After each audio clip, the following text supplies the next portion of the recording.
Welcome to another bonus edition of Upon Further Review. And in this edition, we'll be talking about the Baltimore Ravens at the Pittsburgh Steelers. You can catch this Week 9 matchup on November 2nd at 8:30 p.m. Eastern Time on NBC Sunday Night Football. And both these teams are heading into this game with a record of 5-3. They actually faced off in Week 2 in Baltimore, and the Ravens beat the Steelers in Week 2 26-6. The week before that, though, the Ravens lost at home against the Bengals, and then in Week 3 they went to Cleveland and beat the Browns, and in Week 4 they hosted the Panthers and they beat the Panthers. Then in Week 5 they went to Indianapolis and lost to the Colts by a touchdown. Then in Week 6, they went to Tampa Bay and they just decimated the Buccaneers. In Week 7, they hosted the Falcons and they beat them pretty well. Then in Week 8, they went to Cincinnati and they lost by a field goal, as they lost to the Bengals twice this year. And they're actually trying to do to the Steelers what the Bengals did to them last week, and that's get the season sweep. And the Steelers, they started off with a win in Cleveland in Week 1. Then they lost to the Ravens in Week 2. In Week 3, they went to Carolina and they won that game. Then in Week 4, they hosted the Buccaneers and they lost. Then in Week 5, they went to Jacksonville and they won. In Week 6, they went to Cleveland and they lost. In Week 7, they hosted the Texans and they won. And in Week 8, against the Colts in Pittsburgh, they put up 51 points as they defeated the Colts, and Ben Roethlisberger threw for over 500 yards and 6 touchdowns. And now they're hosting the Ravens in the rematch from Week 2. And this should be a good game. Both teams have some players that are a little banged up, and they both have a couple players out, as Campanaro and James Smith are out for the Ravens, and Ventrone and Ivan Taylor are out for Pittsburgh. Let's see, they both have some players that are banged up, but other than that, everybody participated in practice, although like Forsett, Nada, Suggs, Canty, Daniels, they're all a little banged up, but they should be good to go. Same with Pittsburgh, Kiesel, Miller, Mitchell, Polamalu, Shazier, Spaeth. These guys are banged up, but they all participate in practice, so they should be good to go. Let's look inside the numbers for these two teams. When it comes to passing proficiency, the Ravens are 13th in the NFL in passing yards per game. The Steelers are 4th. And when it comes to pass defense, the Ravens are 22nd and the Steelers are 19th.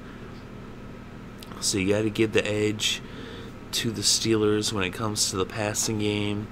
Of course, coming off the heels of that huge game last week, that's really what put the Steelers over. Then we look at the running games of both teams, and the Ravens are 8th in the NFL in running the ball. The Steelers are 9th. The Ravens are 7th in stopping the run, and the Steelers are 11th.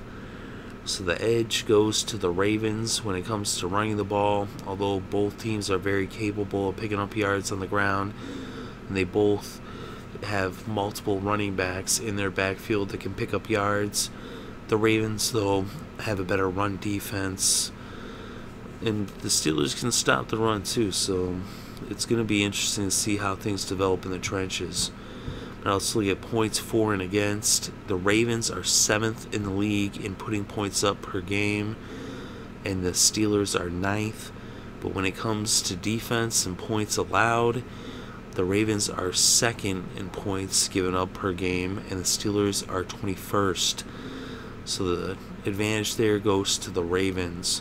So these teams are pretty close on paper, but overall, you got to give it to the Ravens, and I'm going with the Ravens in this one. I think they can sweep the Steelers in the season series. They beat them in Week 2. I think they can beat them in Pittsburgh right here in Week 9. It's going to be a tough game, though. They're division rivals. They always play really good games, really tough games, really hard-fought games. I said they're both very evenly matched, but the Ravens' defense does not allow a lot of points. They might let up some passing yards, but they usually hold teams to field goals. The Steelers, though, they can put up some points. They got a good offense. Things are firing pretty well on the offensive side of the ball with their pass game and their running game. But on defense, they still are lacking something. Their run defense is pretty good, but their pass defense is suspect. So I expect Joe Flacco to have a big day. But when it comes to just in the red zone and when it comes to scoring, the Steelers have trouble keeping teams out of the end zone. So I think the Ravens are going to take this one. I expect them to be able to run the ball on the Steelers. I think it'll be closer than it was in Week 2, where the Ravens kind of dominated Pittsburgh in Week 2, but this one should be a closer game. But in the end, I think the Ravens win it. It should come down to the wire. It should be an exciting game. It should be one of the more exciting games that we've seen in prime time. We've seen some blowouts. But this one should be, all the way down to the fourth quarter. And whoever is winning, if the Ravens are winning, then I think they'll be able to come up with a big stop at the end. If the Steelers are winning, I think the Ravens will be able to come back with some kind of big play, whether it be a bomb from Flacco to Smith or maybe a punt return or something like that. But we'll see. Either way, I think the Ravens win this game. Let me know what you think in the comments below. Very interested to read your thoughts and opinions. And if you enjoyed the show, go ahead and hit the like button. And if you want more of this content, go ahead and subscribe. We bring you upon further reviews and recaps for each and every single game, each and every single week throughout the NFL season and the playoffs. Thank you very much for listening. It's greatly appreciated. I hope you're having a good day and a great weekend, and enjoy all the sports.